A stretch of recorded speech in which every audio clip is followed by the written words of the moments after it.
Hoje a gente vai conversar com a jornalista Juliana Dal Piva. Sempre se manifestou publicamente em que os gabinetes dos filhos eram parte do gabinete dele. Ninguém faz as coisas, até dá para ver isso no próprio governo. Não dá para tomar uma decisão sem o aval do presidente.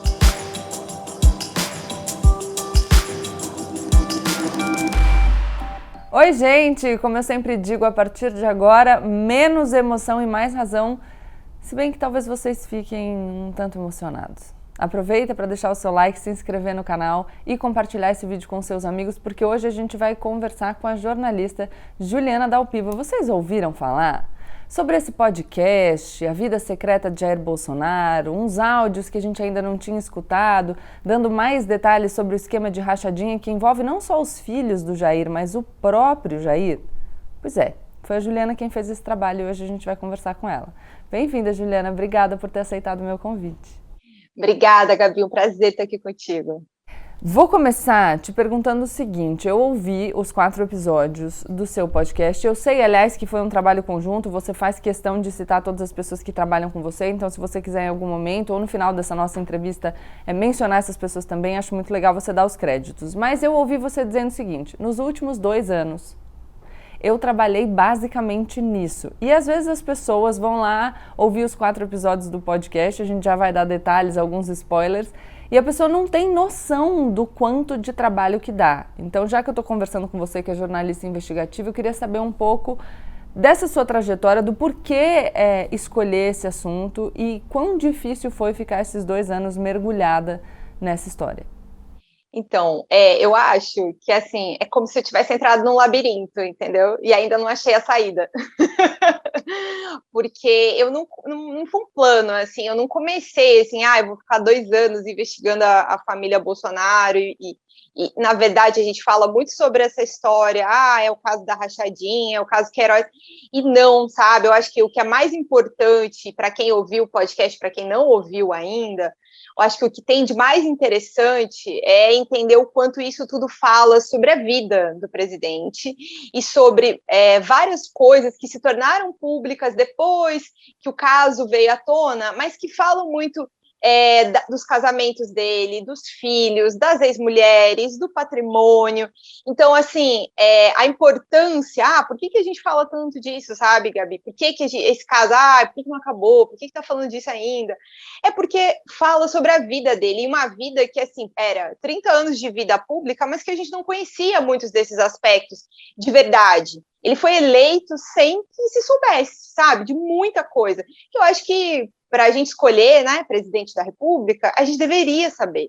Então, e por acho que assim, a imprensa tem lá sua meia-culpa por não ter investigado a fundo um deputado que era tido como do baixo clero, mas ao mesmo tempo também tem muita coisa que de fato aconteceu depois e que não seria possível a gente saber sem que esse caso tivesse estourado a partir do tal do relatório do COAF, que fala da movimentação atípica daquele assessor que chama Fabrício Queiroz e que acaba ali meio que abrindo uma caixa de Pandora do Bolsonaro.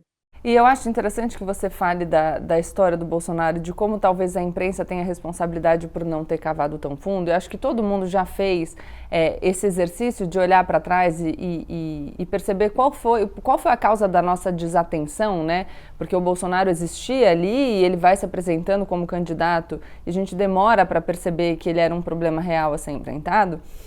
Mas tem um detalhe no podcast que você menciona que pode também ser uma desculpa, vai? Essa operação, né, esse relatório, essa questão, toda a investigação envolvendo a rachadinha, ela já existe há mais tempo, mas o fato é que ela veio à tona depois que o resultado da eleição de 2018 era certo.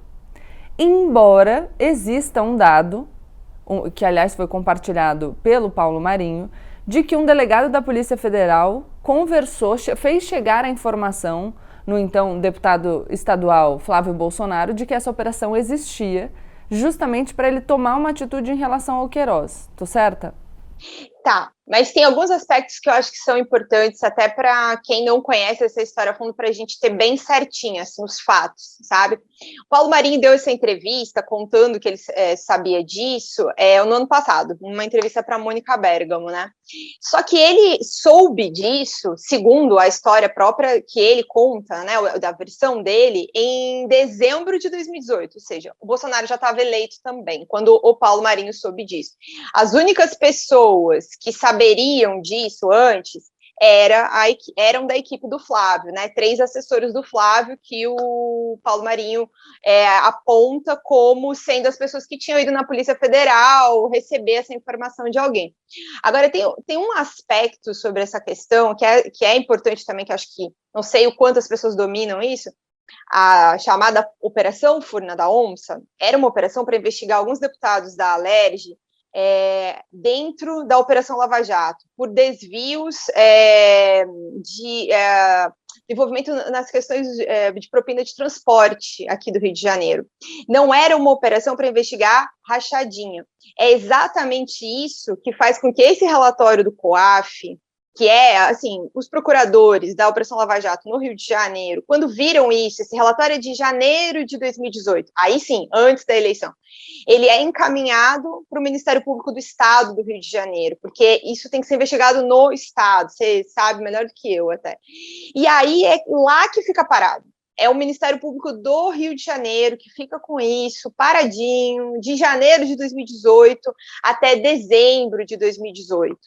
E assim, quando você olha para os autos, sabe, Gabi, essa é um pedaço que eu tenho assim inteiro. Não tem nada, sabe, assim, não foi feito nada de quando foi aberta a investigação, por volta, saiu o relatório lá do MPF, foi para o MP, ficou uns 2 meses no laboratório de lavagem, analisando, aí depois foi para a Procuradoria-Geral, para o escritório do Procurador-Geral do Ministério Público do Rio de Janeiro e ficou lá mais uns 2 meses, aí abriram a investigação em julho de 2018, mas não tem nada além de uma troca de ofícios interna, pedindo para identificação de quem era o Flávio, quem era o Queiroz, e também dos outros deputados que são investigados. Então, assim, de fato, o Ministério Público do Rio de Janeiro tinha condições de fazer essa investigação, de ter avançado em muita coisa lá naquele tempo, lá a partir de julho de 2018.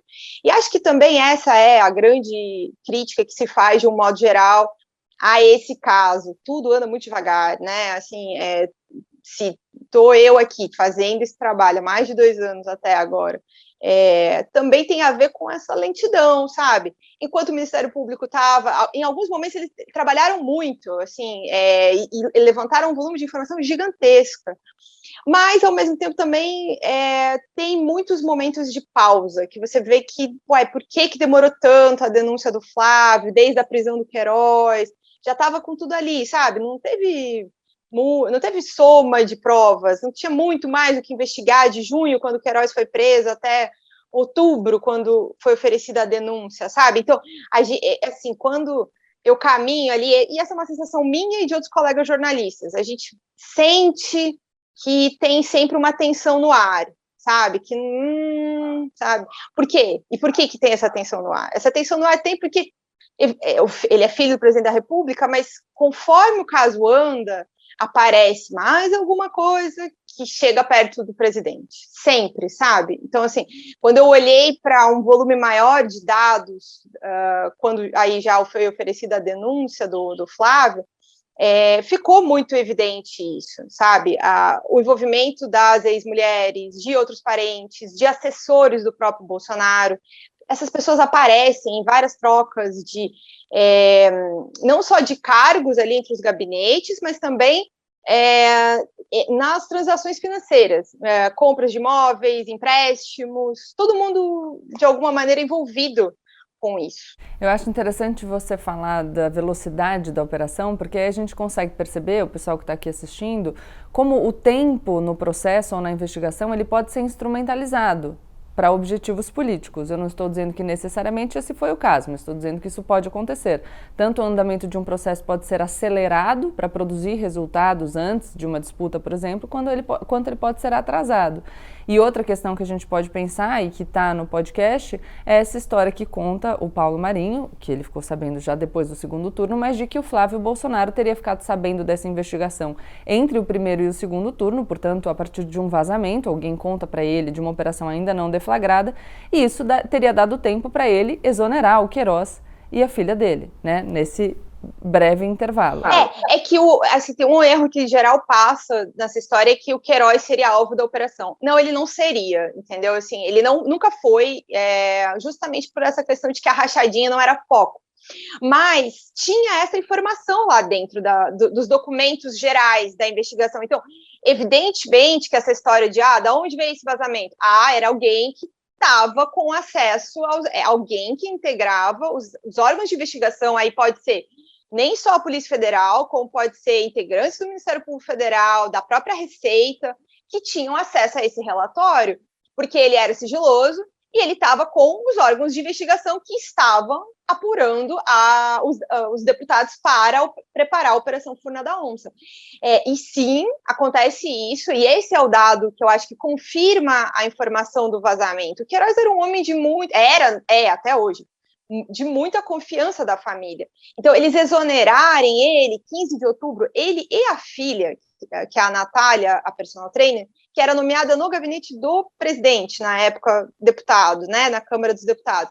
Esse é o dado que, assim, confirma que teve um vazamento, porque as explicações são todas muito frágeis para explicar por que isso aconteceu exatamente naquela data.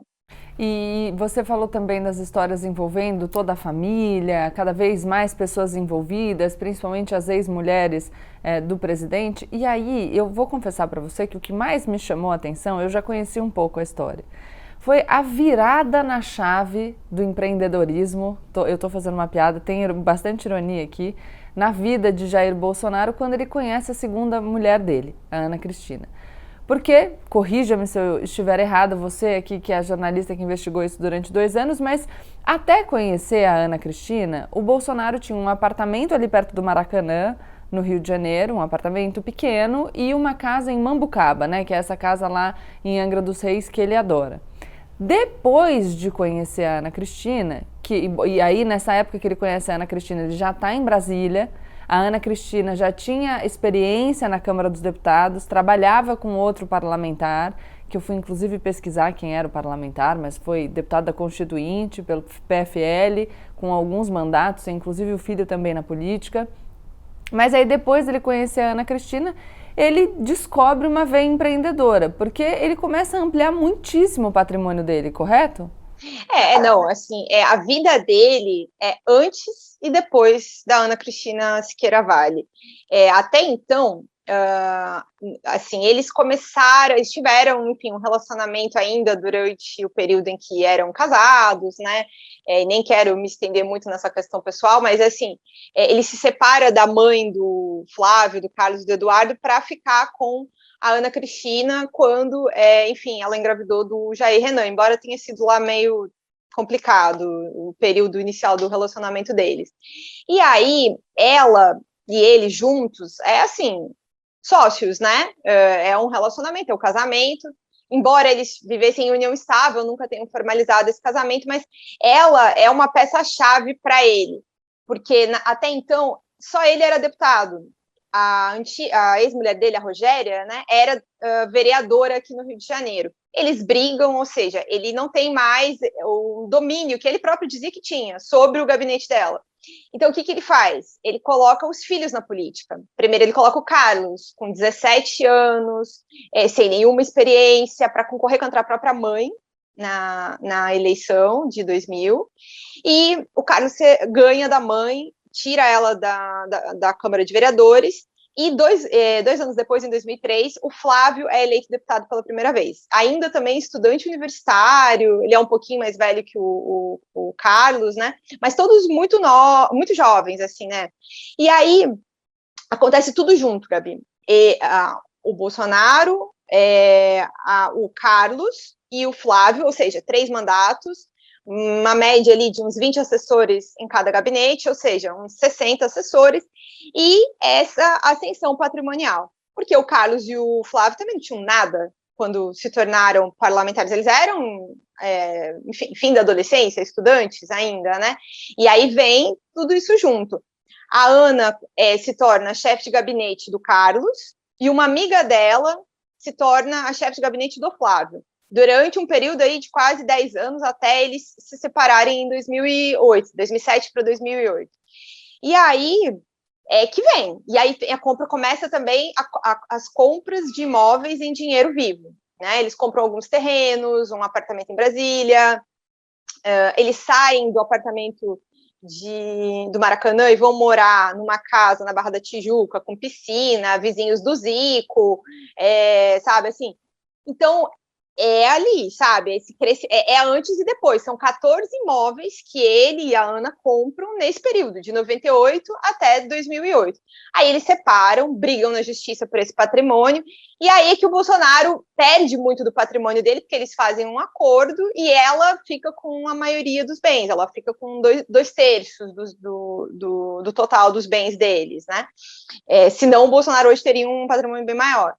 E também ali por 2005, se eu não estou falhando minha memória agora, mas é onde o Flávio começa a crescer, onde ele compra os primeiros apartamentos, onde ele começa a negociar, daí já em 2008, as salas comerciais, aí ele também diz que pega dinheiro em espécie com o próprio Jair Bolsonaro, com o Carlos, com assessores do presidente. E sempre me chamou muita atenção, tem um empréstimo de 100 mil reais que ele pega com um assessor do Bolsonaro, que é também um empréstimo que ele pegou em espécie e pagou em espécie, segundo ele. De uma pessoa que depois foi participar de um programa habitacional em Brasília, parecido com Minha Casa Minha Vida. Na mesma época, se você pode comprar uma casa, porque você vai participar de um financiamento desse, que é para, enfim, uma classe média com mais dificuldade, se você tem 100 mil reais em espécie, né? Enfim, são coisas que se tornam contraditórias nas histórias dessas pessoas.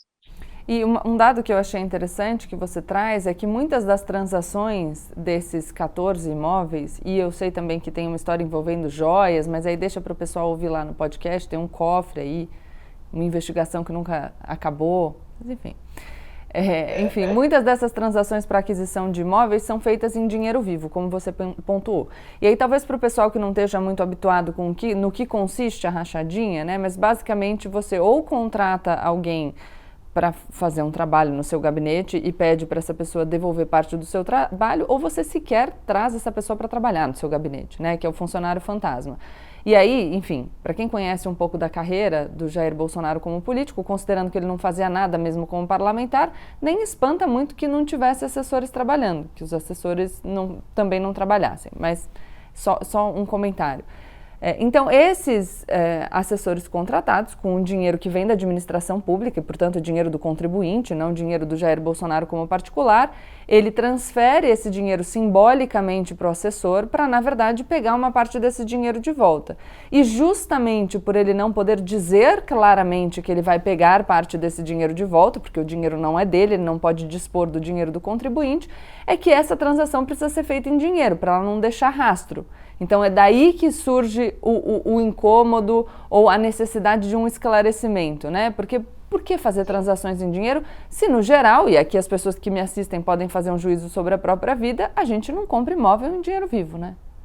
Eu faço essa pergunta exatamente, assim, algumas vezes me perguntei isso e deixei até no podcast. Gente, quem vai comprar uma casa, um terreno com uma sacola de dinheiro, uma mala, sabe? Quem faz isso, né? As únicas vezes que eu vi essas situações foram em situações que envolviam criminosos, né? A gente viu aquele assessor do ex-presidente Michel Temer carregando aquelas malas de 500 mil reais, né? Esse talvez seja um dos episódios recentes que impacte muito. O caso do Gedel também, com aquele monte de sacola de dinheiro dentro de um apartamento. Então, assim, ninguém, até porque não é seguro, tem o tal do crime da saidinha de banco, né, que a pessoa é assaltada quando sai com valores de 5, 10 mil, imagina 300, 500, 700 mil reais, é muito dinheiro, sabe? Então, e acaba que, um dado que me chamou muita atenção também, Gabi, quando eu li a denúncia do Flávio, ao mesmo tempo em que ele próprio e a mulher dele assumem que fizeram vários pagamentos em espécie, de boletos bancários, das escolas das filhas, plano de saúde, esse dinheiro não sai da conta deles, você não faz um match, quer dizer, saiu o dinheiro da conta, pagou o boleto. Não, o Ministério Público fez esse cruzamento e não achou. E aí, o que me chamou assim, muita atenção? A mulher do Flávio, a Fernanda Bolsonaro, ficou 4 anos sem fazer um saque da própria conta. Eu fiquei... Quem vive nessa situação? Ficar 4 anos sem fazer um saque de R$10, 50, para pagar, sei lá, qualquer coisa, sabe? Para você ter um dinheiro na carteira. Chama muita atenção. Então, eles foram fazendo a investigação, que é a parte que o jornalista não consegue fazer, né? Eu fiz muita matéria sobre funcionários fantasmas, sobre quem eram essas pessoas, trazendo os perfis dessas pessoas ao longo desse tempo, e também as relações políticas, né? Agora, enfim, surgiram os áudios que estão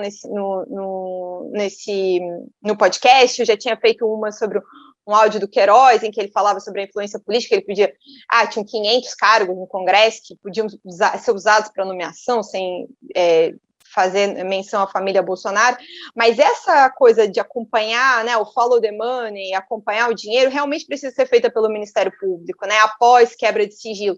E esse rastreamento, o caso do Flávio, foi feito, e aí nada bate, né, o dinheiro que entrava na loja de chocolate é superior às vendas, os imóveis são declarados abaixo, ao mesmo tempo o comprador recebe pagamento.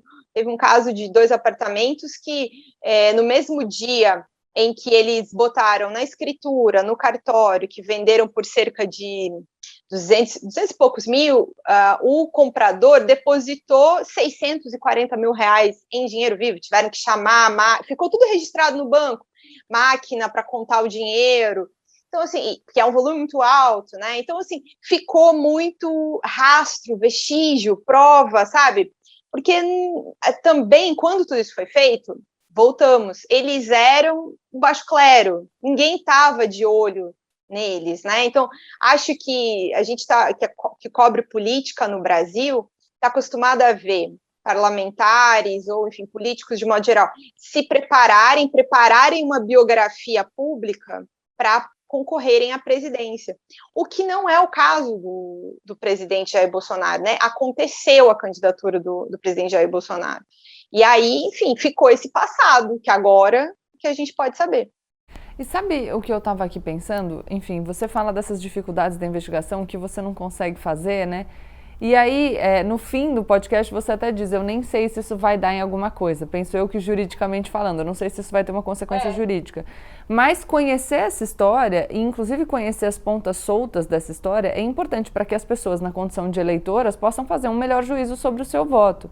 E para isso, vou repetir uma frase que é sua no podcast, para que cada um tome as suas próprias conclusões. Então, vale a pena, por exemplo, se você também achar estranho a evolução patrimonial, achar estranho as transações em dinheiro, questionar, né? Porque as respostas nunca foram dadas do porquê isso foi feito dessa maneira. Me corrija também se eu estiver errada, mas Bolsonaro, Flávio, ninguém nunca respondeu, né?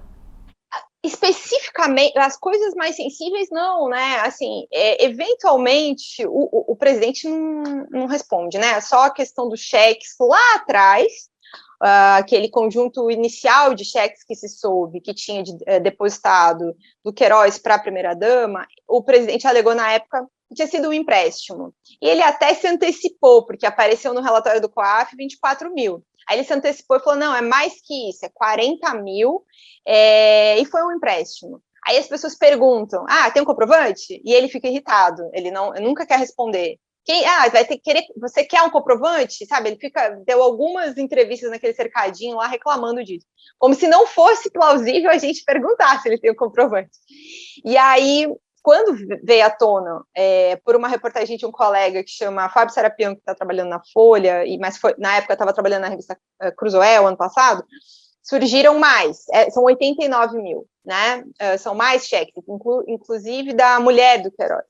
E aí, ali sim, né, quando começaram a perguntar isso para o presidente mesmo, ele ficou irritadíssimo, certa vez até ameaçou, agrediu um colega jornalista que fez essa pergunta. Então, o senador Flávio é um pouco diferente, ele não é agressivo dessa maneira, mas ele também se furta a responder muita coisa. Quando ele foi denunciado, e boa parte dessas informações sobre a questão da lavagem de dinheiro se tornou pública, a nota só diz que eles vão responder na justiça quando, enfim, forem chamados. Inclusive, acho que é importante lembrar, eles entraram com um processo contra a TV Globo, na época, para que a TV Globo fosse impedida de publicizar as informações da denúncia. O Tribunal de Justiça do Rio de Janeiro, inclusive, numa decisão completamente inconstitucional, fez censura prévia e impediu até, eu te confesso que eu nem sei se essa decisão já caiu, sabia? O que é, assim, um absurdo para a gente que é jornalista. A gente, quando recebe informação sigilosa, não comete crime, né? Nós não temos compromisso com o sigilo da investigação. Quem tem compromisso é quem tem os advogados, os promotores, quem tem compromisso direto com o processo. Eles têm um compromisso, os advogados pela OAB e os promotores por uma questão legal. Agora, nós, acessando informação sigilosa, não cometemos nenhum crime nesse sentido, né? E essa decisão foi uma decisão muito problemática. Eu confesso que fiquei bem preocupada na época, porque como tudo é colocado em sigilo, mesmo sem, assim, sigilo bancário, eu entendo, mas tem muita coisa nesse processo que eu não entendo. Essa denúncia mesmo está em sigilo até hoje, não sei por quê, sabe? Porque foi apresentada, a investigação foi concluída, a sociedade tem direito de saber o que foi identificado, sabe? Sobre quais são os crimes, o que foi apontado. Então, deveria estar pública, na minha humilde opinião. E quando você vai falando, você fala assim, poxa, tudo bem, a gente tem que ter o direito de perguntar sobre o recibo. Mais cedo você falou sobre a Fernanda, esposa do Flávio, dizendo quem que fica 4 anos sem fazer um saque da conta bancária? E eu confesso, Juliana, que eu fiquei aqui pensando que talvez eu não saque dinheiro da minha conta, porque eu uso tudo no cartão de crédito. Mas aí tá a diferença, porque eu pago tudo no cartão de crédito. E, portanto, todas as minhas transações têm rastro. Agora, o difícil seria eu explicar que eu realizo muitas transações em dinheiro vivo e não saqueio dinheiro. Então, para quem talvez estiver ouvindo e pensa, poxa, eu também não saco muito dinheiro da minha conta. Sim, mas sem sacar dinheiro, você paga em dinheiro como? Né? Que as coisas têm que combinar. A mesma coisa a gente pode falar para o empréstimo. Faz sentido eu pensar, por exemplo, que se uma amiga muito próxima, uma pessoa com quem eu tenho uma relação íntima, me pedir dinheiro, talvez eu empreste sem cobrar, sem fazer um recibo desse empréstimo? Pode ser. De um empréstimo de 24 mil, fica um pouco mais difícil. De 40, a dificuldade aumentou. Agora, de 89... Será? E assim, você nem sabe. Então, o presidente fala que o empréstimo foi de 40 mil reais. De repente aparece um dado de 89. Será que você confunde assim, que de repente saem 49 mil reais da sua conta, de uma pessoa que inclusive fala em sua defesa que não tem um patrimônio tão grande? E aí eu quero voltar para um outro tema. A gente já vai acabar, estou tomando muito tempo da Juliana. Mas que me ocorreu agora. Porque você já contou pra gente que o patrimônio do Jair, ele cresce muito nos anos de casamento com a Ana Cristina, 14 imóveis. E você deu um dado importante que hoje em dia o presidente diz que o patrimônio dele é pequeno, mas ele não conta sobre a parte em que a separação da Ana Cristina fez com que ele perdesse 2/3 do patrimônio que ele construiu. E aí depois disso você falou que o Flávio começa a ter um incremento patrimonial a partir de 2005. A minha pergunta para você é, em que período que acontece essa separação dos bens do Bolsonaro com a segunda mulher? Porque se eles nunca tiveram, enfim, eles tinham um contrato de união estável, certo? Contrato de união estável que permitiu que ela ficasse com 2/3 na separação. Uma pessoa que acabou de passar por uma separação de bens significativa e que está entrando num novo relacionamento, pode não querer manter o patrimônio consigo. Eu quero saber se por acaso esses períodos coincidem. Então, eles não chegaram a fazer o contrato de união estável dessa maneira, sabe? Eles foram viver juntos. Ah, melhor ainda. Porque aí o regime é de comunhão parcial. É justamente isso. Você sabe qual foi a data da separação dele com a Ana Cristina? No judiciário, ela foi assim, conta o processo, dada a entrada do processo, foi em 2008, mas eu acho que assim, já em 2007 tem um período que o presidente casa formalmente com a Michelle em agosto, eu acho, se não me engano, de 2007. Então eles já estavam separados, assim, né? Mas a formalização ali para o tribunal, porque é quando a Ana Cristina, e acho que eu vou até contextualizar aqui para ficar melhor. Vamos lá. 2007 eles se separam, Ana Cristina e o Bolsonaro. O presidente, assim, a própria Michelle contou isso, em 6 meses, conheceram, namoraram, casaram, questão de 6 meses. E aí começou a turbulenta separação da Ana Cristina e do Bolsonaro. Em 2008, ela entra com um processo no Tribunal de Justiça para pedir pensão, a guarda do filho, e para discutir os bens, justamente pelo fato de que eles não eram casados formalmente. Aí eles ficam brigando, Gabi, na justiça, para se entender com essa questão da pensão e da divisão de bens, de 2008 até 2011. Eles só entram em acordo em 2011. E entram em acordo depois de um episódio assim bem triste, que é quando eles disputam a guarda do filho e ela leva ele para um período na Noruega. A Ana Cristina leva o Jair Renan para passar um período na Noruega. E aí para o Jair Renan voltar para o Brasil, acontece isso, assim, o Jair Renan volta e eles entram em acordo e separam os bens, e aí ela fica com 2/3 e o Bolsonaro fica com o resto, e o Jair Renan, até falei exatamente assim, eu acho que no podcast.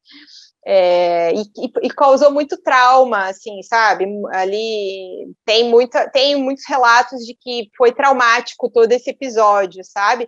E que foi isso também que chamou muita atenção, chocou as pessoas quando, depois de saberem tudo isso, terem vivido, a Ana disse que ela chegou a registrar para o Itamaraty isso, que o Bolsonaro teria ameaçado ela, né, contra a vida dela, e aí agora, em 2018, quando ela resolveu ser candidata a deputada, aí ela apareceu Cristina Bolsonaro. Muita gente que ajudou ela ficou chocada, assim, sabe? E, nossa, ela nunca teve esse sobrenome, eles nunca foram casados, e olha tudo que ela passou, que a gente ajudou ela na separação, e aí agora ela vem Cristina Bolsonaro, defensora da família conservadora, etc. Sabe? Existe muita crítica entre pessoas que conheceram eles e conviveram com eles, sobre essas contradições, né, dela, especificamente, mas também da própria família, né, ao longo do tempo. Até por isso, o presidente foi, enfim, tá no 3º casamento, teve, enfim, né, as separações foram todas, assim, turbulentas, então, isso também é uma coisa que eu não acho que é importante a gente explicar essas questões pessoais, porque elas têm a ver com essas questões de patrimônio, assim como você está mencionando, sabe? Então, teve muita briga nessas separações por causa dessas questões de divisão de patrimônio. E aí, enfim, só para a gente encerrar, mas você fala, então, que a partir de 2005, quem começa a incrementar o seu patrimônio é o Flávio, e as investigações surgem a partir do Flávio, e agora vocês divulgaram áudios novos mostrando também problemas envolvendo familiares da Cristina nessa relação de rachadinha também no gabinete do Jair Bolsonaro enquanto deputado federal. Mas se agora o posicionamento, mas se desde que o Flávio vira o assunto, o posicionamento do presidente tem sido de vocês têm que perguntar sobre o patrimônio do meu filho para o meu filho e sobre os problemas do Queiroz para o Queiroz. Mas no passado, pelo menos em relação à família dele, ele já chegou a dizer que era tudo a mesma coisa, né? Que eles trocavam funcionários entre os gabinetes e que a família dele deveria ser considerada como uma coisa só. É isso, eu acho que talvez o maior aprendizado que eu tive andando nessa história, e por que não parei ao longo desses 2 anos e pouco fazendo essa investigação, é porque essa ideia começou a surgir lá atrás, e conforme eu ia, enfim, apurando, investigando, fazia uma matéria, fazia outra, essa suspeita só foi crescendo e se confirmando ao longo do tempo e gerando cada vez mais informações que agora a gente pode reunir no podcast dessa maneira, mas é exatamente isso. Ele bota os filhos na política, aí ele indica os cargos de confiança. O próprio Flávio admite, o Queiroz foi indicado pelo presidente, o chefe de gabinete do Carlos atual antes era a Ana Cristina, ou seja, a madrasta. E aí essas compras de imóveis, sobretudo as do Flávio, envolvem assessores do presidente, o próprio presidente, dinheiro em espécie deles, tanto dos assessores quanto do presidente, e vai, assim, nesse crescente. Ele sempre sempre se manifestou publicamente em que os gabinetes dos filhos eram parte do gabinete dele. Ninguém faz as coisas, até dá para ver isso no próprio governo, não dá para tomar uma decisão sem o aval do presidente, para nada. Ele fica muito irritado, então os filhos obedecem o pai também, politicamente falando, né? Então, assim, essas trocas entre assessores, eu fiz uma matéria junto com alguns outros colegas, ainda no Globo, em 2019, mostrando isso. A gente levantou, assim, o total de funcionários. Foram 286 desde o início do mandato do Jair Bolsonaro. 102 tinham alguma relação entre si, em 32 famílias. Então, assim, meio que um modus operandi. Quer dizer, você chama ou gente da sua própria família, porque tinha 22 pessoas da família do presidente Jair Bolsonaro, ou então pessoas como o Queiroz, que são pessoas de confiança. E aí essa pessoa traz pessoas da sua família. E aí você vai, um fica no gabinete do Carlos, outro do Flávio, outro do Jair. Agora deu um tempo, vamos trocar. E aí tem essas trocas, sabe? Que às vezes não fica muito claro exatamente o porquê que tem tanta troca, mas muitos funcionários andaram assim, um pouco em cada gabinete. E aí muitos deles recaem essa suspeita de que nunca prestaram nenhum serviço de fato como assessor parlamentar.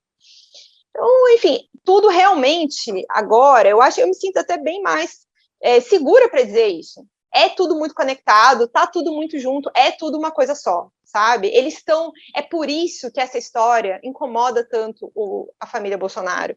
É por isso que, assim, eles, por exemplo, desde que as matérias vieram à tona, essas últimas, né, o podcast, eles não falaram nada, assim, o presidente Jair Bolsonaro, nem para criticar, nem para reclamar, nada, sabe? E eles adoram, né, criticar a imprensa, são muito agressivos, né? Então, silêncio, porque isso reverbera na rede deles. Então, assim, essa é uma situação muito delicada para eles falarem. Envolve a família, envolve muita gente que eles conhecem, e até, enfim, tem quem brinque, Gabi, assim, falavam do Paulo Preto, do PSDB, que você não deixa o companheiro para trás, né? Tem muita gente no entorno do Bolsonaro que fala isso, deixaram muitos companheiros para trás. E as pessoas ficam magoadas e acabam contando coisas, né? E aí, assim, as histórias vão surgindo. Eu te diria que está muito longe de acabar ainda. E olha que já aconteceu muita coisa. Bom, então já que você falou que o presidente e a família não falaram sobre o assunto, e eu aqui no canal digo sempre que aquilo sobre o que o Bolsonaro fala é aquilo que lhe aproveita, porque ele joga os assuntos manipulando muito bem a mídia para a gente falar sobre o que ele quer, e o que eu sempre digo que é a boa estratégia é falar sobre o que ele não quer. Eu vou caminhando para o final recomendando a todas as pessoas que ouçam os 4 episódios do podcast A Vida Secreta de Jair Bolsonaro. Então lá tá tudo numa ordem, enfim, a ordem é cronológica, mas tem um vai e volta para fazer sentido. A Juliana e a Gabi recuperam, a Gabi Wikipédia, né? Recuperam ali informações para que vocês consigam compreender, é bem interessante. Tem áudios que, enfim, são inéditos, foram divulgados. Tem informações também sobre o anjo que escondeu o Fabrício Queiroz na casa dele em Atibaia, advogado que vocês bem conhecem e que eu não vou mencionar o nome porque acho que não vem ao caso. A gente aqui não chama atenção para pessoas que a gente não quer que sejam mais conhecidas do que já são. E tem também a relação da família Bolsonaro, do Fabrício Queiroz, com o Adriano da Nóbrega e a família dele. Vocês devem se lembrar, o Adriano da Nóbrega, acusado de chefiar o escritório do crime, milícia no Rio de Janeiro, que foi morto na Bahia. E lembra que o presidente ficou muito aflito sobre as mensagens que seriam encontradas no celular? Falo muito aqui sobre isso também. Juliana, vai ter continuação do podcast? Essa é a pergunta que não quer calar, né? Eu tenho recebido pra caramba. Olha, Vontade eu tenho, só que, nossa, assim, é um trabalho absurdo e acho que também agora tem um período de apuração mesmo, sabe? Acho que preciso voltar a fazer investigação, voltar a... Enfim, agora vou me vacinar, espero que nos próximos dias, então já consigo trabalhar um pouco melhor na rua, né? E acho que preciso voltar a fazer investigação. Então, assim, talvez sim, mas vai demorar um pouquinho, sabe? Porque até para poder trazer mesmo, sabe, história da maneira como a gente trouxe nessa primeira temporada, leva tempo, tem que trabalhar, sabe? Ali está reunido um trabalho de quase 3 anos, sabe, Gabi? Então, o pessoal vai ter que ter um pouco de paciência. Mas um livro eu tô afim, sabe? Sobre o que a gente já organizou, trazendo um pouco mais de bastidores, assim, sabe? Tem mais bastidores. E, olha, se deixasse, só para... Eu resumi bem ainda esses 4 episódios. Tem muita coisa que não deu tempo de contar ali. Eu já tô quase falando para você fazer um canal no YouTube também, abrir uma caixinha de perguntas no Instagram, sabe? O pessoal poder tirar dúvida. Obrigada, viu, por topar participar. Foi muito legal a nossa conversa. Obrigada, vou só fazer o registro aqui do restante da equipe, tá? Bem breve.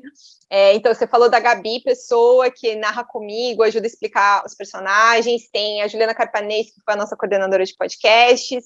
A Amanda Rossi, que ajudou na produção do roteiro e da pesquisa, junto comigo e com a Gabi. E, enfim, o trabalho todo foi coordenado pelo Flávio Costa, que é o nosso diretor, nosso editor do núcleo de investigação do UOL. Então, e tem mais, enfim, uma infinidade de pessoas que trabalhou na equipe de arte, da Gisele. E olha, assim, é um trabalho que, se não fosse a equipe, não tinha saído, sabe? Tem meu trabalho muito forte, mas tem toda essa equipe do UOL que é bem bacana e competente. E quero te agradecer muito a oportunidade de conversar com você sobre esse material. E, enfim, também já te acompanhava há bastante tempo. É um prazer estar aqui. Obrigada, prazer é todo meu, todo nosso. Então é isso, deixem um like, se inscrevam no canal, compartilhem o vídeo com seus amigos, principalmente com aquele amigo que você sabe que ainda não se convenceu de que tem alguma coisa aí para ele começar a desconfiar, tá bom? Beijo, tchau, tchau. Tchau, tchau, gente.